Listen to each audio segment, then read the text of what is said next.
Bonsoir à tous et bienvenue sur Résistance et Liberté Santé. On reçoit à nouveau ce soir Guillaume Brun, qui est technicien supérieur, qui a développé des résultats concernant la photonique, on peut dire ça comme ça, Guillaume. Je suis technicien, bonsoir Loris, je suis technicien photonique, supérieur en photonique. Et comme je l'ai expliqué la dernière fois, c'était une très courte carrière scientifique puisque je suis tombé malade à l'âge de 28 ans, je dirais. Oui, donc parcours un petit peu compliqué dès le début de ta vie d'adulte, en l'occurrence. Et oui, alors il est bon de rappeler qu'on avait fait un live il y a une semaine exactement. C'est la deuxième partie puisque par rapport aux informations que tu as à expliquer ou à donner, les deux en fait, étant donné que c'est complètement nouveau, ça nécessite de prendre le temps de bien en parler pour que chacun puisse comprendre, poser des questions aussi. N'hésitez pas à poser des questions. Et pour commencer, peut-être, enfin, on en avait parlé juste avant de lancer le live. Est-ce que tu veux nous parler de l'article que tu as fait en décembre suite au sondage que tu avais réalisé? Oui, on a décidé de ça tout à l'heure en off pour introduire le live. Si des gens arrivent dans le sujet ce soir, je vais tout simplement me contenter de lire en effet l'article où j'ai publié tout simplement les premiers résultats sur le sondage qui portait sur les handicaps invisibles. Donc on va se rendre compte qu'il y a toute une flopée de pathologies et de syndromes pour avoir une meilleure idée de ce dont on a parlé la dernière fois. Parce que la dernière fois, je m'étais permis de montrer des schémas. On avait parlé de la cohorte des Françaises et des Suisses. Et j'avais montré une distribution atypique des mois de naissance et comme un phénomène biannuel avec des variations. On avait regardé la taille moyenne des femmes, on avait regardé leur niveau de diplôme et on avait regardé aussi le fait si elles étaient gauchères ou droitières, etc. Et il semblait qu'on trouvait des distributions à chaque fois, 2 fois par an, plus ou moins. Donc, je n'avais pas montré un résultat. Je vous l'introduis tout de suite. Je vais montrer mon écran, Loris. Oui. Je retrouve comment on fait. Présenter.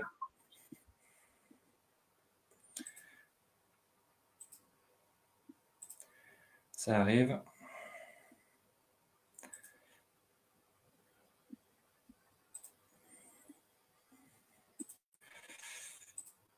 Est-ce que tu vois mon écran? Alors oui, je vais l'afficher. Voilà. Je vais lire tout simplement les résultats du sondage. C'est un petit peu abrupt peut-être pour les gens, ça fait beaucoup de chiffres, mais bon, on aura peut-être une meilleure idée de ce dont on a parlé la dernière fois, comme type de D'accord. population. Donc, ça a été publié le 18 décembre. Nombre de retours, 1215. Tu m'avais demandé, c'est des femmes? Oui, ce sont en majorité des femmes qui m'ont répondu, 90%. Voilà, t'as pas choisi les personnes qui t'ont répondu. Tu as lancé le sondage et il se trouve que ce sont surtout des femmes qui se sont intéressées au sujet. Ça m'a pas étonné si tu veux, puisque quand tu visites les groupes dédiés à ces pathologies, tout de suite ça saute aux yeux. Ouais. Après, il y a un biais, hein. Il y a un biais, il y a des hommes qui sont atteints. Mm. Mais bon, c'est représentatif, hein, a priori. On reparlera peut-être de la différence entre les hommes et les femmes, mais ce qu'il faut retenir pour ceux qui ont assisté au topo de la dernière fois, c'est que l'idée qu'il y a derrière cette histoire de ratio homme-femme, on pourrait l'expliquer par le fait que le temps de réponse visuelle des hommes est 13% plus rapide que celui des femmes. Mais on en reviendra aux détails techniques. Disons que c'est plus fulgurant chez les hommes. C'est une généralité que je fais, mais le modèle que j'expose prédit ça. On avait parlé du taux d'autisme, qu'il y avait plus de garçons, etc. Bref, je reprends. Donc, 3/4, c'était des Françaises, 10% de Canadiennes, 7% de Belges. J'arrondis pour vous épargner les chiffres à virgule. La taille, on en a parlé. Le mois de naissance, on en a parlé. Le niveau d'études, on en a parlé. Donc, j'ai posé une multitude de questions dans ce sondage. Ça a duré à peu près 5 minutes pour le remplir. Et en tout au sommet, donc là je commence par les troubles de la vision, on a 88% des personnes qui sont concernées par un trouble de la vision. Dans la population générale, c'est 80% des femmes, 70% des hommes. Donc un peu trop, ce que le modèle prédit. Je passe sur les détails en termes d'ophtalmologique. Notez 30% de cas de sécheresse oculaire, 18% de douleur oculaire. Tu peux parler, Loris, ça fait bizarre de parler tout seul. Ouais, ouais, non, non, non, je t'écoute, je t'écoute. Je Non, me c'était juste demandais que si c'était par rapport alors tu as bien précisé par rapport aux troubles de la vision, là, qu'il y avait 80% contre 80% de la population générale. Est-ce que pour les autres pourcentages que tu annonces, tu as la différence avec ce qui se passe en population moyenne pour, générale, pour l'aspect pour les sécheresses ophtalmologique, oculaires, par exemple? non, pour l'instant, je n'ai pas fait ce travail-là, je t'avoue. Il y a plein de choses, il y a plein de sous-dossiers dans ce modèle que j'ai plein de travail à faire. Et si tu veux que, en fait, le hic, c'est que moi-même, je souffre à l'exposition des écrans. Ouais. Donc, c'est assez périlleux comme exercice. Il faut comprendre que je suis pas médecin et que je pensais jamais intervenir sur un live ou quoi que ce soit. Je pensais même tout simplement refiler le bébé à un professionnel. Donc, les gens qui ont suivi le premier live, j'espère qu'ils comprennent d'où est-ce que je parle. Douleur oculaire, presque 20%, presque 7% de cas de strabisme. Ça, les gens m'en ont parlé en privé, etc. C'est des opérations pendant l'enfance, des micro-strabismes. 4% de diplopie. Ça, alors, les gens souvent se réveillent un matin, ils voient flou et ils vont consulter l'ophtalmo. L'ophtalmo les renvoie vers le neurologue et bien souvent il y a un diagnostic de sclérose en plaques. Des fois, c'est une névrite optique.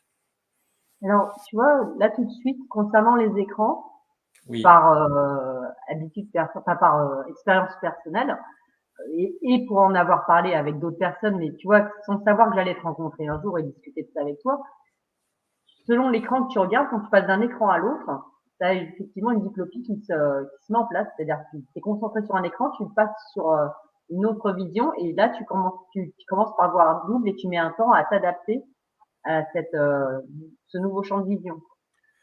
Moi, par exemple, j'ai donc lu plus de 1200 retours de questionnaires et donc je devais les faire défiler. Et quand je finis de faire défiler le questionnaire, je vois comme l'écran qui bouge de haut en bas. Ça te le fait aussi en voiture quand tu fais un long trajet, que tu t'arrêtes à un stop, tu as l'impression que le décor continue à bouger. Ça fait plein. Des gens m'ont raconté des trucs de dingue, hein. Il y en a, ils ont des feux d'artifice sur les côtés.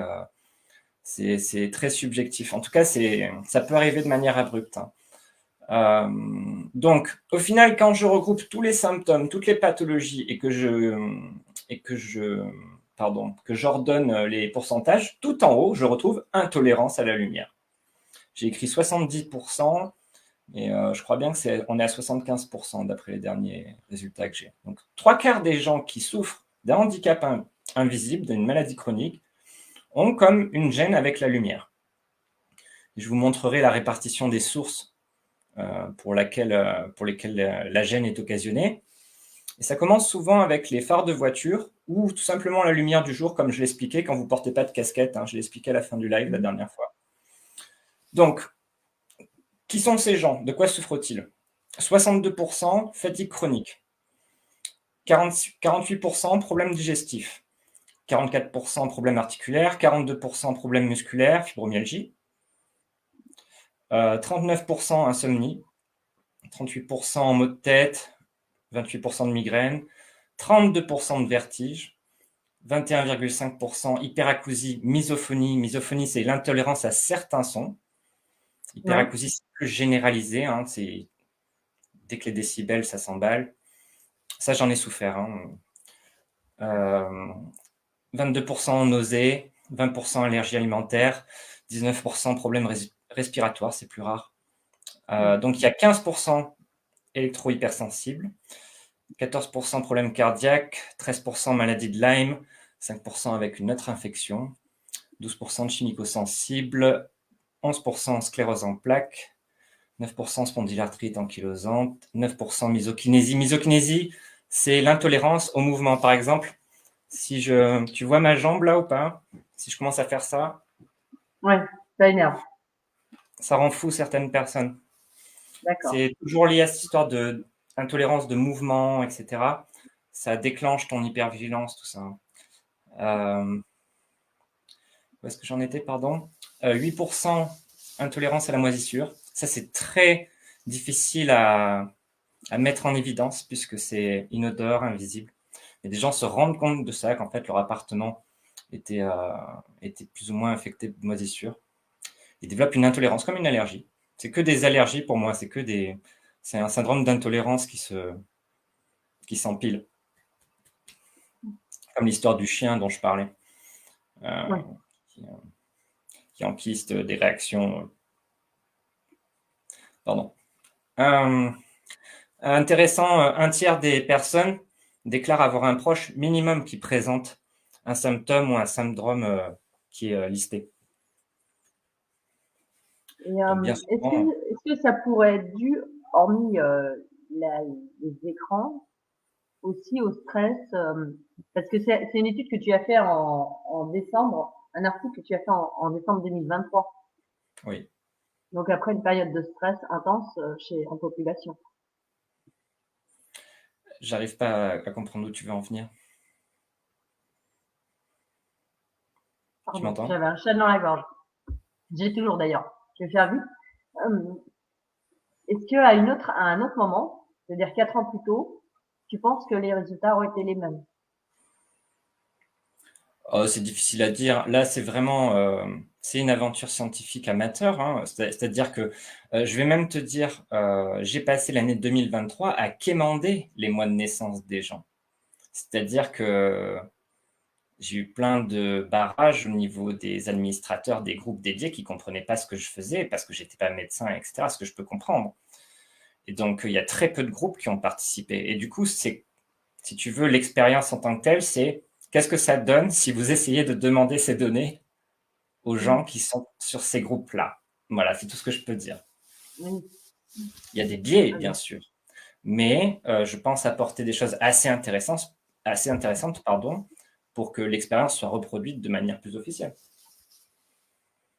En tout cas, ça vaudrait le coup de la reproduire sur une population plus large encore, et Oui. peut-être prise au hasard pour voir si J- c'est corrélé, quoi. J'ai même envie de te dire, les chiffres existent déjà. Si tu prends les fiches patients et tout, on peut Oui. retrouver les mois de naissance, tout ça. Naissance et grossesse. 39% ont une complication à leur naissance ou pendant la grossesse de leur mère. 10% de prématurés, 8% avec extraction, forceps et équivalent. 8% de césarienne, 6% de séjour en couveuse. Ça vraiment, ça me paraît très délétère, très dangereux si j'ai raison au niveau de ce phénomène. D'exposition à la lumière? Est-ce que Ouais, Mais tu parles des couveuses avec justement ces lampes qui ouais. vont lutter contre l'ictère du nouveau-né, enfin de certains nouveau-nés qui, voilà, c'est une pathologie qu'on connaît bien. Euh, et donc pour toi, ce serait délétère. Il faudrait se renseigner à savoir est-ce que ces lampes scintillent ou pas. Est-ce qu'ils ont Hmm. pensé au phénomène En fait, auquel c'est je pas le pense? principe de lampe, c'est plutôt le scintillement qui serait un problème. De mon point de vue, oui. Après, très certainement que la technique en tant que telle. Après, c'est des cas graves hein, quand ils font ça. Donc, je me prononce pas toujours. Hein, je suis pas un pro de la santé. Hein. 5% de cas de cordon ombilical. Donc ça, pourquoi c'est intéressant? Bah, pas vraiment, puisque j'ai pas les chiffres groupe témoin, on va dire. Euh, je vous montre juste quelque chose, pardon pour le défilement des onglets. Oui, voilà. À nouveau, je glisse les mois de naissance et je fais par mois, pardon, les statistiques dont je viens de vous parler. Et on s'aperçoit à nouveau qu'il y a comme une double vague. Alors du coup, on voit pas très bien. En tout cas, moi, je vois pas très bien à quoi correspondent les couleurs. Est-ce que tu peux les commenter? Pardon. Ah En oui, il y a bleu, prématuré. Oui, vas-y. en bleu, c'est ceux qui n'ont pas eu de problème. D'accord. En gris, c'est ceux qui ne savent pas, ils n'ont pas su répondre à la question pour diverses raisons. En orange, il y a ceux qui ont eu des complications de manière générale. Et en rouge, on a les prématurés et séjours en couveuse. Après, ce que j'ai dit à mes lecteurs, c'est que ce graphique, il dit ce qu'il dit et il dit aussi peut-être ce qu'il ne dit pas. C'est-à-dire que je Alors, n'ai pas les... le trait, c'est la moyenne des Pardon, naissances, ici, vous avez les effectifs en noir. peut-être les Donc, effectifs.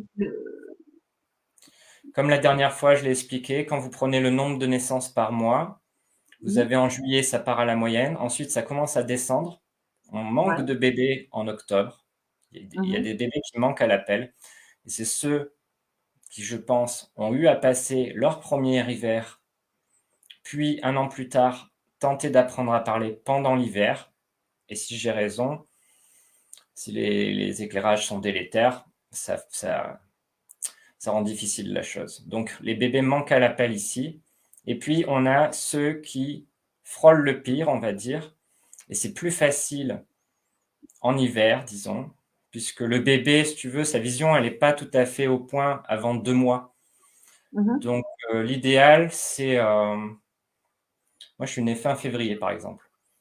Je suis né fin février, ma vision, elle est optimale fin avril. Pouf, je suis au printemps, l'été, et après, je m'accroche pour mon premier vrai hiver. Donc ensuite, ça redescend en avril et on a ce petit pic en mai mais qui n'est pas significatif puisqu'il y a toujours plus de naissances en mai dans la population générale. On y reviendra. Mais c'était juste pour revenir sur ce résultat que je n'avais pas montré la dernière fois. Mais ce que Il y je a, vois, en tout cas, comme ça, par rapport aux difficultés qu'il y a eu au moment de la naissance, c'est pas là où il y a le plus de naissances qu'il y a le plus de difficultés. Par exemple, si on prend le mois d'octobre, où il y a peu de naissances, proportionnellement, il y avait quand même pas mal de difficultés sur les naissances ou les accouchements. le mois d'octobre, ça passe ou ça casse. Je retrouve, les filles sont plus petites et elles sont plus diplômées en gros.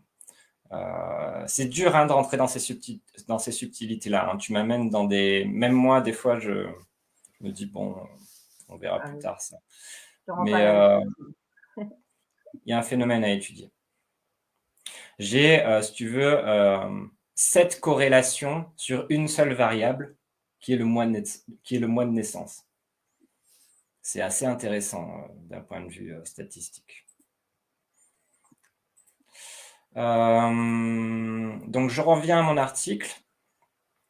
On avait dit, et on le verra plus tard, qu'il y avait un taux de gaucher normal, mais beaucoup trop d'ambidextres. J'en ai 7%.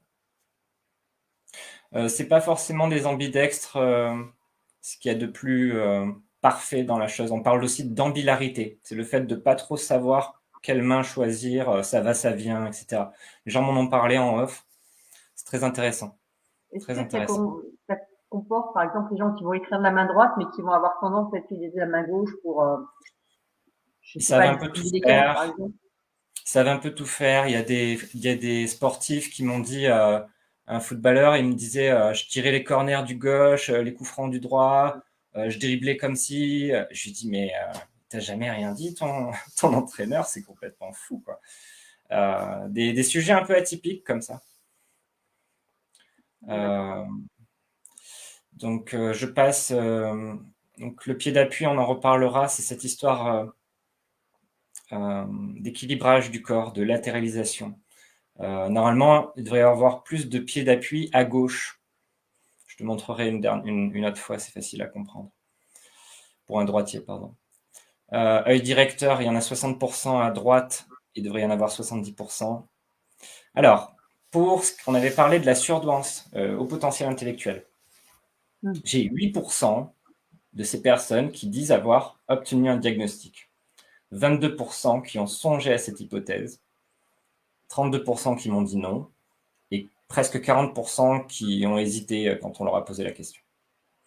Pour les proches, je leur dis, est-ce que vous avez un proche qui a un diagnostic? 15% me répondent oui. Souvent, des femmes qui ont un enfant, 2 enfants diagnostiqués. 12% pensent que ça pourrait être le cas d'un proche. Il y a diagnostic en cours, des choses comme ça. Et puis, je vous laisse lire, hein, de toute façon. Je vous dis l'essentiel. Oui, Pour oui, mais tu l'autisme, fais bien de le dire quand même parce que pour moi, l'écran est tout petit, du coup, ça m'aide. pardon. De mon côté, l'écran est tout petit, donc ça m'aide que tu lises en même temps. Et je suis Euh, peut-être pas la seule d'ailleurs. Si tu regardes sur un téléphone, je pense que l'écran c'est petit.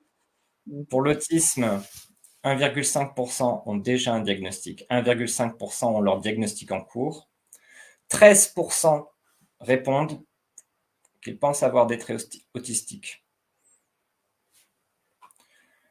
Pour les proches, 8,4% ont un proche avec un diagnostic, 7,7% pensent que cela se pourrait, il y a une suspicion ou un diagnostic en cours. C'est énorme, hein. Normalement, dans la population normale, vous avez 2,5% de surdoués et tous n'ont pas leur diagnostic. Pour l'autisme, vous avez 1% de cas d'autisme dans la population et la moitié ne savent pas parler, donc 0,5%. Alors, la difficulté aussi, c'est que c'est du déclaratif, du coup. Oui, mais si tu veux, un taux de 13%, si tu veux, les femmes, elles vont sur ces groupes-là, elles ont un début de fibromyalgie. Elles ont compris ça grâce à Google. Elles vont sur un groupe fibromyalgie. Est-ce qu'elles vont penser à demander aux autres si elles ont un diagnostic de surdoué ou des traits autistiques? Eh ben, pas forcément. Et en fait, il y a des tas de groupes sur Facebook qui sont dédiés à toutes ces problématiques ou sujets. Et en fait, tout est cloisonné. Et moi, en fait, je dis, bah, c'est un peu la même population. Ouais, mais ça, c'est une notion importante à faire tomber, ce cloisonnement, justement, et je sais plus si c'est avec toi que j'en parlais, mais en tout cas, enfin, j'en parle souvent. Le souci en médecine, et on le voit de plus en plus, c'est qu'il y a un cloisonnement des spécialités, et du coup, il n'y a plus une vision globale de l'être humain qui permettrait de faire effectivement ces liens que tu es en train de développer entre telle ou telle pathologie, telle action de la vie commune et telle maladie. Enfin, voilà, ces liens transversaux ne sont pas faits parce que il y a un cloisonnement au niveau de la médecine, des pathologies, des causes, des traitements à donner. Enfin voilà, c'est vraiment il y a Oui. de plus en plus marqué. Il faut rentrer dans une case et dans la case, on vous donne ça et on ne s'occupe pas de la case d'à côté. C'est vraiment un problème. Moi, si je suis là et je devrais pas être là, c'est parce qu'en fait, il y a des types qui étudient les ampoules, d'autres qui étudient un petit peu la vision face aux ampoules, d'autres qui étudient le cerveau et la vision, d'autres qui étudient que le cerveau, d'autres qui étudient le corps et le cerveau. Et en fait, j'essaie juste de faire les liens entre toutes ces disciplines. Ouais. Pour la saison, j'ai demandé est-ce que vous souffrez davantage en automne et en hiver? 55% me répondent oui. 33,5% non. Donc, encore une fois, ça corrobore mon modèle.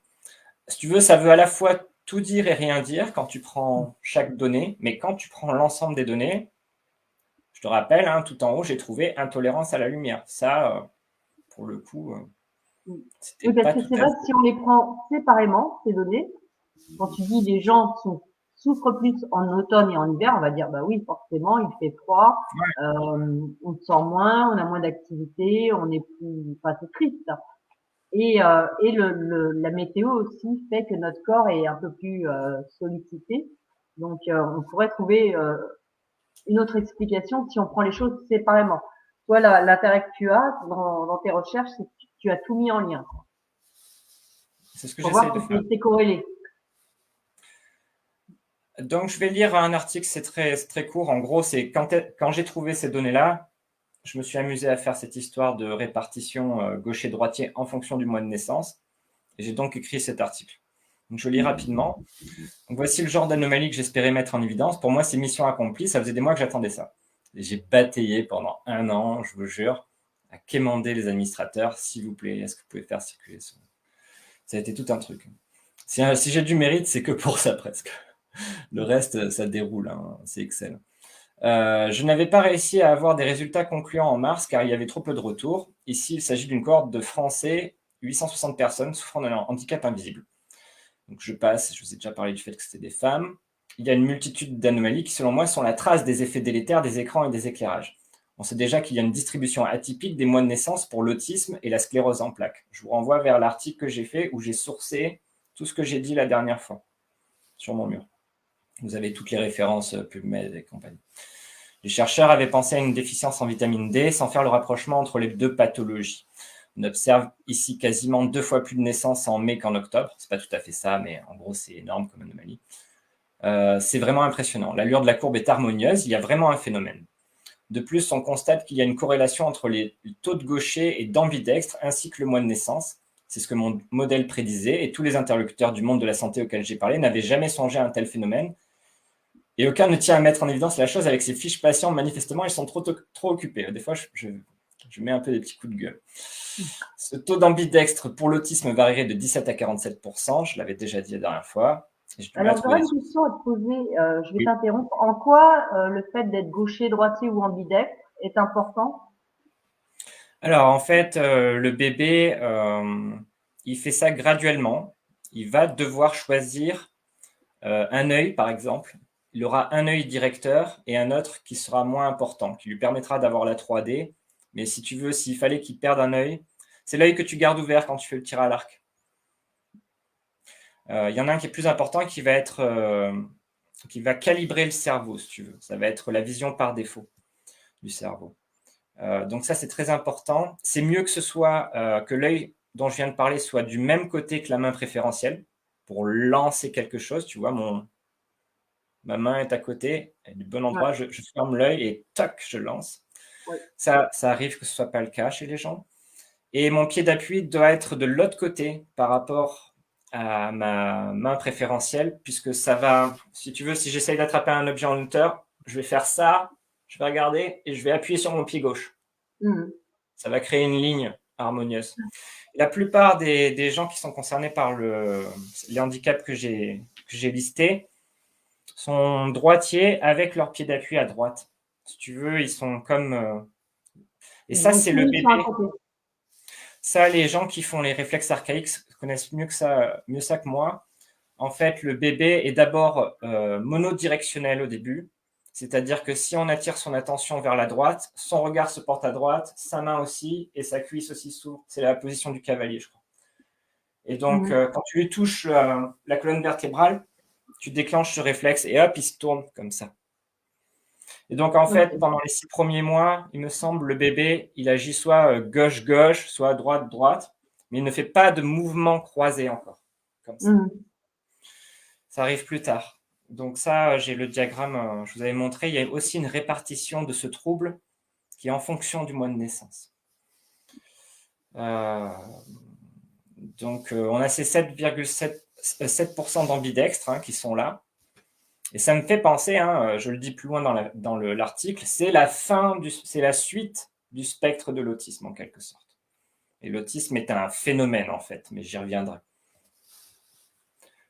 À partir de ce graphique, je peux déduire que les personnes concernées ont frôlé le pire. Je n'ai pas toutes les réponses, mais ce qui paraît évident, c'est que le développement des enfants que nous étions a été hautement perturbé, au point d'avoir du mal à définir notre main préférentielle, notre œil directeur et notre pied d'appui. Une multitude de problèmes en cascade sont envisageables avec de telles configurations. La modernité, la sédentarité, les handicaps survenant dès l'adolescence, tout va être plus compliqué. C'est un peu comme une usine de robots où la règle suivante serait observée. Au plus le modèle est sophistiqué, métabolisme rapide, au plus il est mal calibré et programmé par les ouvriers, au plus il est troublé par les éclairages. Résultat, les meilleurs robots ne seraient pas capables de fonctionner, c'est ce qu'on qualifierait d'autisme sévère, et les robots un peu moins performants, nous, sont sur une ligne de crête, ils se régulent bien qu'hyper réactifs, capables du meilleur comme du pire, et flanchent à l'âge adulte à cause du stress prolongé et de l'arrivée des nouveaux éclairages et de la consommation accrue d'écran. Et ça, j'ai mis, c'est en gros autisme léger plus surdouance. Ça porte un nom, ça s'appelle la double exceptionnalité, twice exceptional. Je vous ferai pareil, je ferai un article dès que je cite des références, vous retrouverez. Donc, autisme léger plus surdouance. En fait, l'autisme est masqué par la surdouance et réciproquement, si bien que bon, c'est pour ça que les gens m'ont répondu oui, peut-être 13% un peu des traits autistiques, voilà. C'est très léger en fait. Vous l'avez vu, moi, pendant le live, la dernière fois, j'étais stressé. Compensation, un petit peu. Vous l'avez vu pendant le live, la dernière fois, j'étais stressé, j'ai des tics de langage. Même, je me suis un petit peu agité comme ça, je me suis revu. J'ai des petits traits autistiques, oui. Ça dépend du stress, là. Là, je vis du stress parce que je suis en mode lanceur d'alerte. Donc, c'est normal si je bafouille. Donc, autisme léger plus surdouance, plus stress prolongé de surcroît, ça donne le handicap invisible. Le handicap chronique, c'est en fait votre phase de pathologie et votre phase de guérison qui sont surtout votre phase de guérison, qui est sabotée parce que vous relancez la phase de pathologie, à savoir l'exposition au stress lumineux. C'est-à-dire que, pour caricaturer, vous cherchez la solution à votre problème sur les groupes Facebook en faisant défiler des articles qui vous stressent et ça aggrave le problème. C'est ça mon topo. C'est ça mon topo. C'est tout un spectre, celui du stress prolongé, peu importe sa nature. Donc, j'avais parlé des traumatismes, j'avais parlé des vaccins, etc. Les histoires sont différentes, les symptômes aussi, mais le problème semble le même. Car comment expliquer autrement ce genre de données? L'hypothèse de la déficience en vitamine D ne peut pas rendre compte de la chose. Mon hypothèse a l'avantage à présent. Merci à tous les participants. Donc, je vous remontre le graphique que j'avais obtenu. Donc, on avait bien plus de gauchers en hiver et les ambidex qui se pointent un peu partout, qui disparaissent à nouveau en hiver et qui reviennent après, etc. Voilà, Loris, pour l'introduction, et il est 21h30. On a réussi. Ouais, non, mais très bien. C'était nécessaire, hein. Et j'invite bien sûr les personnes qui nous regardent à regarder le live qu'on a fait la semaine dernière pour raccrocher un petit peu les wagons, même si tu as eu la gentillesse de refaire un petit tour.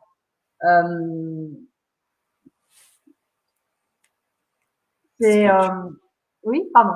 Est-ce que tu veux qu'on discute ou que je laisse mon partage écran? Écoute, si tu as fini de montrer ce que tu veux pour l'instant, on peut enlever le partage. Attends, je vais le descendre, hein, y a pas de souci. Voilà. Oui, c'est vraiment une approche complètement étonnante et nouvelle. Et c'est vrai que ça fait quelque temps que tu m'en parles, et j'ai toujours moi-même du mal à tout cerner. J'ai tendance aussi, je te l'avoue, à me dire que, et mes remarques, tu ne nies pas, hein, tu dis qu'il y a il y a plusieurs facteurs, il y a d'autres choses aussi qui vont influencer ces pathologies, et qu'il il y a des déclencheurs qu'il ne faut pas nier, comme la lumière, comme l'éclairage, quoi. En fait, c'est ça. En fait, c'est le bébé, quand il naît, c'est une éponge. Donc, il va programmer tout son cerveau dès les premiers mois. Il ne connaît pas l'espace en 3 dimensions. Au début, il voit à 50 cm. Donc, c'est pile poil pour voir le visage de sa mère, etc. Mais le reste, c'est flou. Il n'a pas une vision opérationnelle dès le début. Donc, si tu veux, et il ne connaît pas sa gauche et sa droite, il va l'apprendre de lui-même en écoutant un son. En fait, d'abord, il a peur, tout simplement. Il vient de passer un moment terrible, il vient d'arriver dans le monde. Donc, il est en hypervigilance. Le cerveau, imagine, tu es dans cette forêt, par exemple. Tu connais pas l'endroit, tu as été comme parachuté, etc. Tu sais que tu es plus ou moins recherché et que tu as chaud aux fesses. Comment tu vas détecter tes trackers? C'est d'abord le son. Le son, c'est le plus efficace parce que tu peux détecter quelque chose que tu ne vois pas, à savoir derrière toi. Notre point faible, c'est le dos. Donc, dès que tu as entendu la chose, tu te tournes comme ça. À partir de là, ta vision périphérique voit flou derrière toi. Tu le vois déjà. Et tu peux repérer quelqu'un qui arrive plus ou moins derrière toi si tu l'as pas entendu. Et ça, c'est ce qu'il y a de plus surprenant. Et justement, c'est pour ça que cette histoire de scintillement subliminal, c'est ce qu'il y a de plus surprenant pour l'animal intérieur, parce qu'il ne le voit pas venir. Si encore votre ordinateur ou vos ampoules, elles feraient tac, tac, tac, tac, tac, tac, tac, tac, tu vois, à la limite, tu pourrais te synchroniser avec la chose, c'est l'ampoule qui marche et tout. Mais en fait, c'est quelque chose que tu ne vois pas et qui te surprend sans même que tu l'entendes. Donc, c'est très choquant. En fait, d'abord, tu vois, les temps de réponse auditifs sont plus courts que les temps de réponse visuels. Ça, c'est normal, c'est de l'ordre de la survie, l'efficacité. Pour finir avec cette histoire de vision, la dernière fois, tu disais, ah, mais nous, on a une vision très frontale. Mais en fait, le corps humain est très bien fait, si tu veux. Je tourne la tête, d'un coup d'œil, je vois derrière moi, pas net, mais je vois. Et dès, par contre, que j'enclenche ma hanche, clac, là, je vois net derrière. Ça prend une demi-seconde. En fait, quelqu'un me surprend, clac. On y reviendra, c'est très important, cette histoire de torsion de la colonne vertébrale et tout. En fait, ça active plein de trucs en toi et ça va lancer le mode combat-fuite comme il faut. Donc, en fait, pour en revenir à cette histoire de bébé, les bébés, il y a une partie d'eux-mêmes. Les bébés sont des... Attention, il faut m'entendre. Les bébés sont d'abord des plantes, dans le ventre de leur mère, ils poussent, et après ils deviennent des animaux. Et leurs muscles, etc., la vision et tout, c'est la dimension animale, les sens. Et après, ça va devenir des humains. Tout ça, tous ces blocs viennent se couronner l'un l'autre. Il y a comme un continuum. Hein. C'est comme la création, etc. Donc, sont d'abord comme la graine dans la terre, végétaux, et ensuite ils s'épanouissent comme ça, et ils vont apprendre le mouvement. Et le mouvement, c'est l'espace, c'est le temps. S'il y a une partie du bébé qui croit voir la salle à manger, le séjour en boîte de nuit, comme je t'expliquais la dernière fois, ça clignote, ça va être dur de repérer la gauche et la droite. Son cerveau va compenser. Si tu veux, il y a deux voies dans la vision. Il y a une voie, donc le rayon lumineux arrive, c'est ton ennemi, hein, tu vois la couleur de son pull, ça frappe ton œil. Ça va aller tout d'abord et plus rapidement dans la partie limbique tronc cérébral, tout ce qui est réflexe, tout ce que je viens de parler. Et ça met un peu plus de temps à passer à travers la couche optique pour atteindre le cortex visuel qui est derrière. Et il y a une voie entre les deux qui essaye de faire la régulation. Et la voie limbique, elle est beaucoup plus rapide en termes de définition temporelle, donc plus réflexe, etc. Et elle est contrastée noir et blanc. Donc imagine s'il y a l'effet noir, jour, nuit dont je parlais. Oui. Ça fausse tout. Ça fausse tout. Donc l'être va sidérer. Hein, c'est comme une plante que tu stresses. Hein, mettons que je pince le tronc de la plante sans la tuer, mais tu vois, je vais bloquer sa croissance. Pendant qu'elle est en train de compenser le stress que je lui inflige, elle ne fait pas autre chose. Et donc, elle n'apprend pas à faire ces fameux mouvements croisés, apprendre à parler, etc. C'est ça l'idée. Hein. Je ne dis pas que j'ai toutes les réponses, mais c'est ça l'idée. Franchement, c'est difficile. En tout cas, indépendamment de la lumière, on l'a bien ressenti avec ce qu'on a vécu depuis 2020, où on a été particulièrement stressé de toutes parts et on était en sidération. Enfin, beaucoup de personnes sont restées en sidération, incapables de réagir et d'agir. Pas tous, oui. mais là, on a une illustration très criante de ce que tu nous expliques vis-à-vis de la lumière. Et effectivement, pourquoi pas avoir un stress aussi lumineux qui agit de la même façon qu'un stress tout court sur l'esprit. Et donc, qui reconduit à des pathologies. Je vous renvoie vers le livre du professeur Christian Marendaz, du regard à l'émotion. Il y a un titre à rallonge, mais ça commence par ça. Et aux recherches de la professeure Monika Zilbovicius à l'INSERM, qui a fait des expériences de eye tracking, c'est-à-dire que l'ordinateur, la caméra traque le regard de la personne qui regarde l'écran sur des personnes autistes, notamment des enfants. On leur montre des films et on se rend compte en fait que leur regard fuit, est attiré par d'autres éléments dans le décor. Et je montre dans une vidéo que j'ai faite qu'en fait, c'est pas qu'ils n'arrivent pas à fixer notre regard et notre bouche, c'est qu'ils sont distraits. Par exemple, dans une de ces vidéos, il y a des étagères sur le fond, il y a une tasse blanche sur un fond noir. Et on peut imaginer que ça déclenche la saccade réflexe de l'enfant. Et du coup, il a du mal à suivre, à décrypter, à apprendre le décryptage des émotions. Et ça, c'est prouvé hein, pour l'autisme. Ils savent qu'il y a un problème au niveau du cortex préfrontal et du cortex visuel. Alors, oui, il y a des, je vois un commentaire. Oui, de toute manière, je suis entièrement d'accord. La lumière des écrans joue sur notre manière d'être et nos comportements, c'est sûr. C'est vrai que même sans avoir fait les mêmes recherches que toi et sans connaissance de ces travaux, on se rend bien compte quand on est soumis. Et d'ailleurs, quand on veut voir si une personne est épileptique, on va la soumettre à un stromboscope. Et chaque personne soumise à des attaques comme ça de stromboscope peut atteindre son seuil d'épilepsie, un seuil épileptique en tout cas. Oui, alors ben ça, alors tu veux enchaîner sur la télévision, c'est pas un autre sujet, c'est très connexe. Ouais. Le problème de la télévision, c'est les changements de plan que tu ne vois pas arriver. Tu ne sais pas quand le changement de plan, Hein, il y a l'acteur qui parle à un autre, et tu ne sais pas quand la caméra va changer et passer sur l'autre acteur. Ça, ta partie animale, ça la surprend.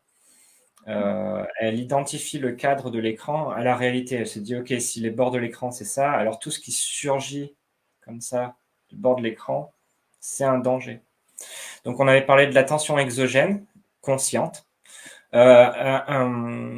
et l'attention exogène subliminale, c'est-à-dire liée au courant 50 Hz de EDF. Ça, c'est vraiment, tu peux pas le voir, hein, ça va trop vite, mais il y a une partie de toi qui le voit. Certaines personnes, c'est ça l'axiome de départ de mon modèle, ça touche pas absolument tout le monde. Tu veux dire que c'est des gens qui sont plus sensibles que d'autres? Oui, si ton métabolisme est rapide, tu vas pouvoir arriver à une fréquence assez haute de détection pour détecter la chose. Et ce qui est pire, c'est qu'il y a un effet d'emballement, c'est-à-dire que quand ton cerveau a pris l'habitude de repérer le truc, et c'est important pour parce qu'il identifie un danger, il va s'entraîner et garder ses connexions pour mieux les détecter. Donc il va y avoir un effet d'emballement. C'est un petit peu figé. J'espère que la connexion va revenir bien vite. Moi, j'étais là pour l'instant. J'ai eu 3 coupures. On t'entend, remarque, on t'entend. Si tu veux, coupe l'image pendant le temps que tu continues à parler en coupant l'image, peut-être le temps que l'image revienne normalement. Ça marche. Ça marche? Si tu veux, j'étais en train de dire qu'il y a quand même un effet d'emballement. C'est-à-dire qu'une fois que le sujet est capable de retrouver, enfin de détecter la chose, son cerveau, vu que c'est important pour lui, c'est un terme de danger, de survie, il va optimiser cet apprentissage-là. Et pendant ce temps-là, il ne va pas apprendre à bouger et parler, comme je le disais. C'est ça l'idée. Ok, d'accord. Et ça, c'est notoire Ouais, dans l'autisme. d'être soumis à ces vibrations lumineuses, enfin je les appelle comme ça, c'est sûrement pas le bon terme, à un certain moment du développement, fait que d'une certaine manière, ça déconcentre le bébé de l'apprentissage. En gros, c'est ça ce que tu veux dire? Je me Oui. trompe pas trop, ouais. Oui, ça surcharge. Et alors, alors, je vais te dire tout simplement, donc, entre les deux, c'est-à-dire entre le phénomène conscient, c'est-à-dire si je m'amuse à faire ça, tu vas trouver ça pénible. Là, avec la webcam, ça se voit pas très bien parce qu'elle n'a pas une définition temporelle très bonne. Mais il y a eu un épisode il y a plus de 10 ans avec un épisode des Pokémon au Japon. Et là, ils ont frôlé le pire parce qu'il y a eu plus de 600 petits Japonais qui ont fini à l'hôpital avec des crises d'épilepsie, etc. Parce qu'il y avait le personnage principal qui faisait un super pouvoir. Il y a eu un enchaînement de foudre jaune et rouge, jaune, rouge, jaune, rouge, jaune, rouge. Et il y a plein d'enfants qui ont fait cette crise-là. Et ça, c'était il y a très longtemps. Mais c'est mauvais, hein, c'est mauvais de manière générale. Et donc, pour finir avec cette histoire, pourquoi certaines personnes et pas d'autres? Parce que soit elles ont un métabolisme rapide, soit la mère a été stressée, si bien que la mère a envoyé un signal au bébé, tu vas vivre dans un monde dangereux, donc mets les cartouches boostage et tout. Et donc le bébé, et puis il y a un accident pendant la grossesse ou à l'accouchement, quelque chose de beaucoup plus stressant. Ça va forcer le bébé à être hyper réactif et donc à accrocher ce stimulus-là. C'est pour ça que j'ai des surdoués, pas des surdoués. C'est compliqué, attention, hein, on parle de... C'est clair qu'on n'a pas, on maîtrise pas du tout ce qui peut se passer comme influence au moment de la grossesse. On a des grandes lignes, on donne des conseils aux mamans, mais dans le détail, on est très loin, je pense, Oui. d'avoir une perception de ce que le bébé peut percevoir justement et ressentir. Il y a une anecdote de, je me rappelle jamais son nom puisque c'est d'origine des pays de l'Est, Cyril, je sais plus, je vous redonnerai la source. Il parle souvent de la résilience, tout ça. Il fait l'expérience toute simple. La maman vient se faire ausculter juste avec l'échographie, etc. du bébé. Et puis, d'un coup d'un seul, il lui dit, bon, maintenant, on va vous demander de chanter. Et la femme, elle a une petite appréhension. Et il montre que le bébé, 3 secondes après, ça monte dans les tours. Mhm. Juste ça. Ouais, je comprends. Et alors, il nous reste un quart d'heure. Dans le titre, j'avais mis expérience personnelle. Et alors, sans trop raconter, la dernière fois, tu nous avais dit en fait que c'était suite à une errance médicale, que et finalement par hasard, tu étais tombé sur un article qui t'avait fait te poser des questions en fait, c'est ça, hein. Tu veux parler des méthodes de reprogrammation neuronale? Éventuellement, mais c'était euh, pour rappeler ou expliquer un petit peu comment cette idée de recherche t'est venue. Je l'ai dit, c'était par hasard. J'avais déjà commencé par faire un topo pour traduire le topo des Américains sur le cerveau limbique, à savoir qu'il était bloqué et qu'il y avait possibilité de le débloquer. Euh, Débloquer cette stase d'hypervigilance qui est en sourdine. Euh, ça s'est fait. Et 2 mois plus tard, de manière fortuite, je suis tombé sur la vidéo de l'Américain dont j'avais parlé. Et là, je l'explique dans le premier live, j'ai juste transposé son raisonnement euh, quant au rôle des éclairages dans l'étiologie de l'autisme. Et je me suis dit, si ça se trouve, en fait, les handicaps invisibles, c'est la suite du spectre. Si tu veux, j'ai une image. C'est comme le décollage d'une fusée, un être humain. Il part de la planète qui a une certaine gravité. Du coup, il va falloir faire une propulsion assez forte pour qu'il parte en, en apesanteur, etc. Donc, la poussée métabolique, elle est très forte au début. Et si, mettons que c'est un monde où il n'y a pas d'éclairage, délétère comme je le pense, il part sur sa trajectoire, très bien. Si c'est un bon sujet en plus, il est parti pour faire plusieurs tours. La planète dont je parle, elle a une gravité qui est fonction du métabolisme de la personne. Du coup, il y a des super fusées qui se crachent, en quelque sorte. Des fusées qui sont un petit peu moins bien, qui arrivent à sortir du champ gravitationnel de cette planète-là. Mais le problème, c'est que la gravité de cette planète-là a augmenté ces dernières décennies. Et du coup, ça a rattrapé certains satellites qui, je pense, c'est nous. Ces sujets qui étaient, comme je l'ai dit, sur une ligne de crête, c'est-à-dire si tu les avais stressés, c'est la planète stress, si tu veux. Le champ Mmh. gravitationnel, c'est lié au stress.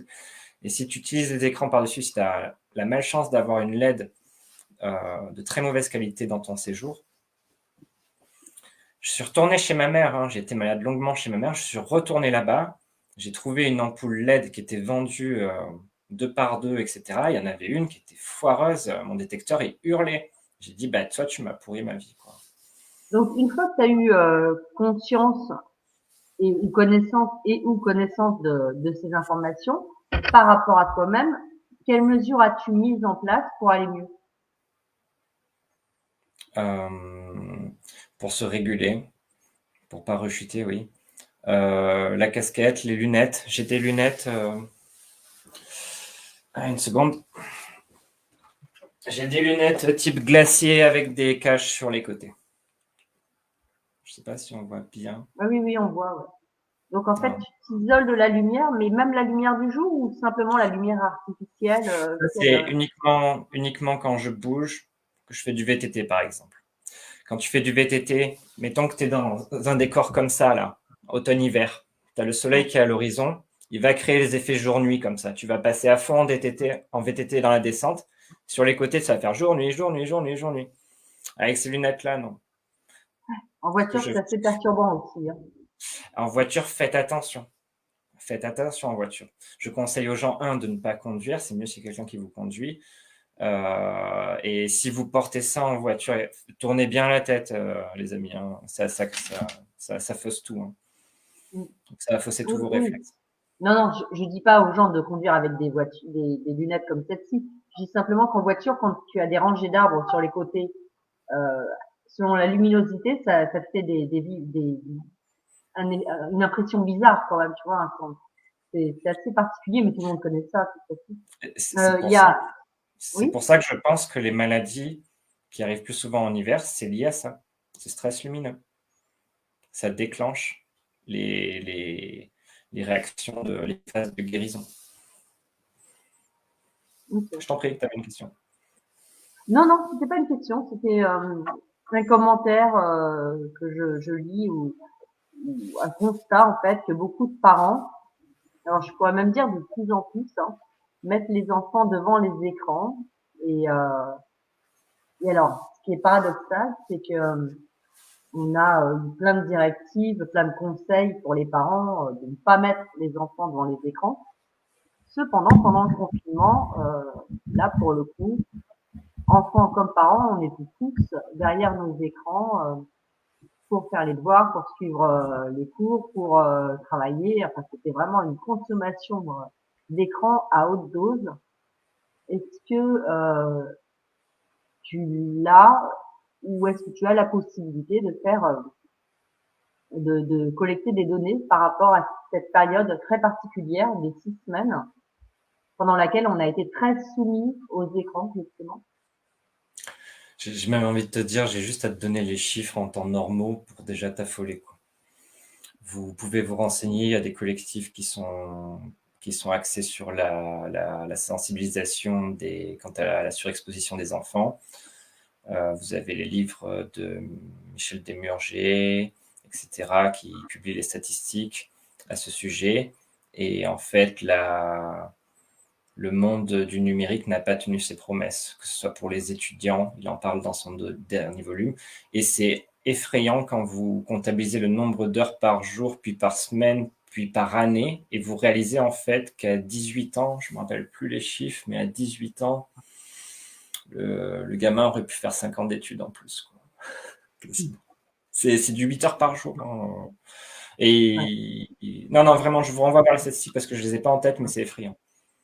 C'est effrayant. Donc, le confinement a très certainement aggravé la chose parce que les gens ont encore plus pris l'habitude de consommer, prendre de Ouais. mauvaises habitudes, très très mauvaises habitudes. Je vous le dis, même si vous n'êtes pas malade, ce n'est pas anodin. Ce n'est pas anodin quand vous faites vos clics droits, quand vous scrollez, vous passez d'un onglet à un autre, etc. Si vous êtes un peu hyperactif, que vous allez vite, etc., vous vous rendez pas compte en fait. L'immobilité de la chose, je vais même vous dire quelque chose. L'écran, c'est contre nature. Là, par exemple, je regarde un objet qui est toujours situé à la même distance de moi. Et ça, c'est pas normal. C'est contre nature. C'est-à-dire que mes yeux crispent de manière prolongée. Mmh. C'est pas comme si tu étais situé à l'infini avec un beau paysage. Tu vois, quand même, quand tu discutes avec quelqu'un, de temps en temps, tu changes tout. Oui, oui, on Tu- regarde pas quelque chose en 2D, on regarde de la profondeur, donc forcément on adapte sa vision à tout plein de détails qu'il y a à différents plans. Les gens ne respectent pas et c'est pas leur faute, hein, c'est pas écrit, ou alors c'est écrit en tout petit dans les notices de télé. Vous avez une distance à respecter parce que Mmh. sinon ça exploite, ça mobilise votre vision périphérique qui elle Ouais. est dans la réaction. Mmh. Moi j'ai un écran 18 pouces là devant moi. Là c'est exceptionnel parce que je fais le live pour que vous me voyez, mais sinon il est à 2 mètres de moi. Mmh. Après j'ai une bonne vision, mais faut aussi la garder sa vision. Donc voilà. Ouais, ça c'est clair que beaucoup de personnes ont pu constater que d'être sollicitées par des écrans d'ordinateur faisait baisser la vision. On perd, on Il y perd en a qualité. Il y a un pays asiatique qui punit de crimes pour l'exposition d'un enfant à un écran. Ça y est, hein, c'est parti. Ah Il y oui. a, ouais, je ne me rappelle plus le nom de pays en question. Il y a la Norvège qui a abandonné la Norvège ou la Suède a abandonné les écrans dans les écoles. Mmh. C'est Alors en que nous, cours. on est en train d'équiper les écoles. Oui, alors la France, c'est toujours les champions. Ouais. Dès qu'il y a un résultat mauvais, on fonce dedans. Gabriel Attal a fait un petit effet d'annonce anti-écran. Mais, Mmh. Ah bah, peut-être qu'il a fait un effet anti-écran, mais j'ai 3 filles à des décennies différentes et à chaque fois, j'ai vu qu'il y avait de plus en plus d'écrans dans les écoles, quoi. C'est complètement inimaginable pour ma première, possible pour la deuxième et quotidien pour la dernière. En tout Donc, cas, pour moi, avant que l'enfant devienne pleinement humain, c'est-à-dire à l'usage de la raison, c'est catastrophique de faire ça, en fait. Vous vous rendez pas compte. Il n'y a rien de plus contre nature et l'enfant doit d'abord apprendre la nature des choses, la vraie physique des choses, les distances, les euh, mouvements. voilà, et tu dirais à partir de quel âge? Je te dis, brise-le l'écran. Moi, si tu me demandes vraiment, je te dis, Oui, brise-le oui, et mais on se retrouve à je être vais. obligé de passer par des écrans. Là, tu vois, par exemple, pour faire une carte d'identité, tu es obligé de passer Alors, par France Connect, truc machin. Tu peux même plus avoir si tu te passer fais des écrans, quoi. Si tu fais un quart d'heure d'écran, une demi-heure d'écran, même moi qui suis régulé, etc., les malades, je vous conseille de tout couper un maximum. Si vraiment faire un truc 5-10 minutes, ça va pas vous tuer. Faites attention, manipulez les onglets et les scrolls. N'allez pas trop vite. Il y a ça aussi. Je sais pas ce que vous regardez. Ne regardez pas les clips, j'en ai déjà parlé. Mais si tu veux, euh, j'autoriserai le visionnage d'un dessin animé à des tout petits si c'était comme une scène de marionnettiste, tu vois, il y a qu'un seul plan, les personnages ils sont là, tatati tatata, tatati tatata, pouf, c'est fini. Voilà. Comme Nounours, quand on était, enfin, quand moi j'étais petite, il y avait Nounours, c'était vraiment Voilà. ce format-là, quoi. Il y Voilà. a une question là, je sais pas si ça te dit quelque chose, les lunettes de vision à tout petit trou, je ne connais pas. Non, je vois de quoi elle parle, mais je me prononce pas, j'ai pas essayé, j'ai pas fait de recherche. D'accord.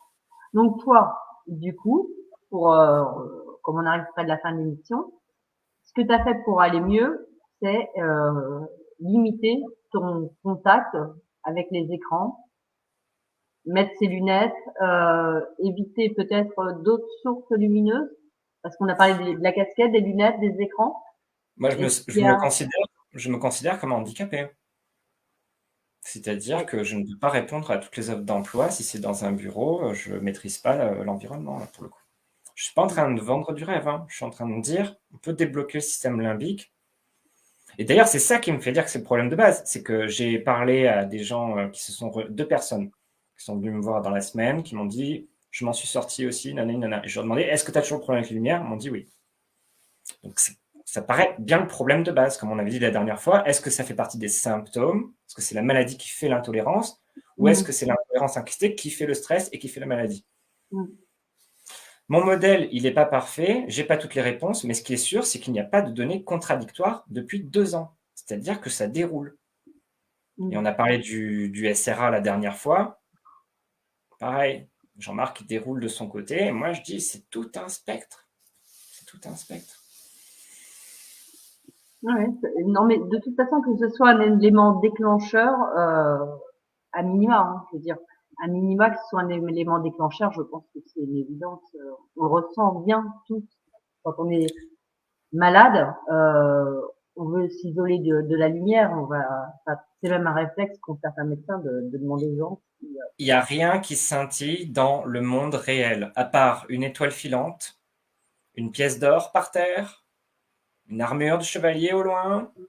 dans le monde Euh, réel, moi, je voudrais bien des chevaliers, des pièces d'or, mais j'en connais non, pas. mais pour te dire, c'est tout nouveau. Ce qu'on est en train de faire n'est pas anodin. L'œil est fait. Par exemple, tu es en mode survie là, dans cette forêt-là. Le bon Dieu a bien fait les choses. Il a fait en sorte que l'eau, ça réfléchisse la lumière. Tu peux voir une flaque d'eau de loin, une rivière, et là, tu peux sauver ta vie. Tu vois ce que je veux dire?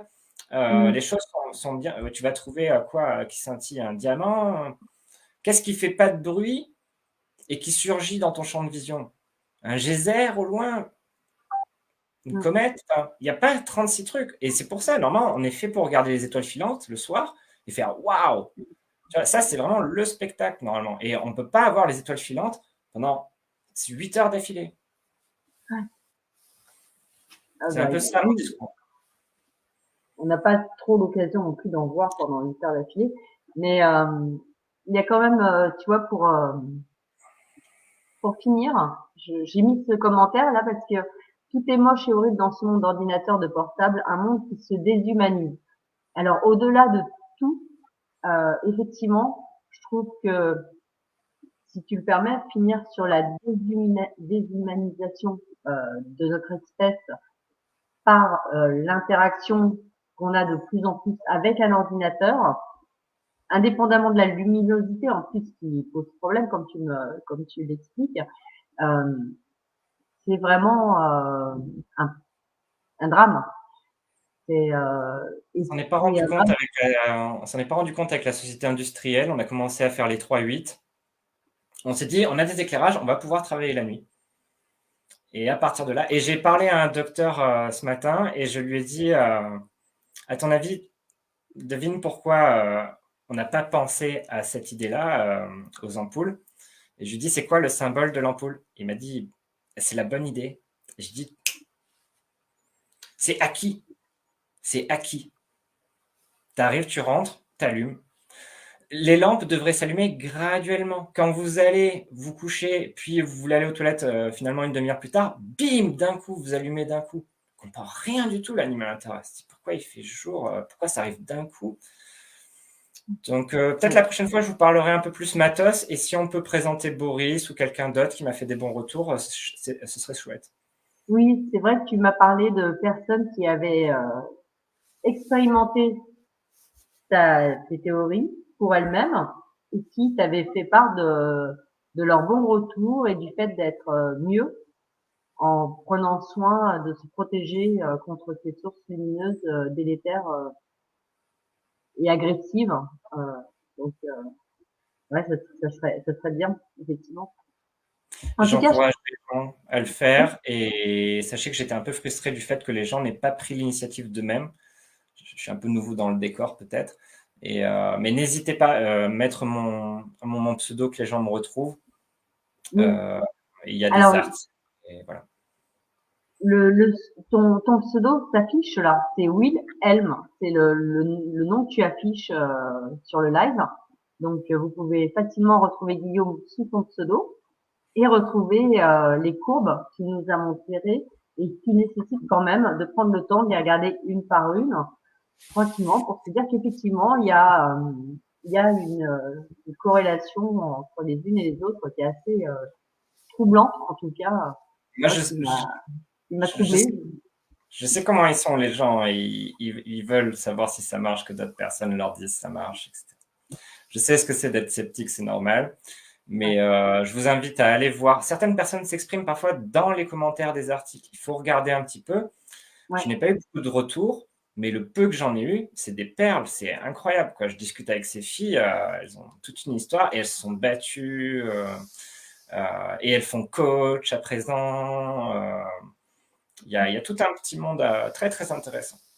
En tout cas, merci d'être à disposition déjà ce soir pour le live et puis à disposition pour les personnes qui nous ont suivis et répondre à leurs questions si elles viennent te les poser sur ton profil avec le pseudo Wilhelm.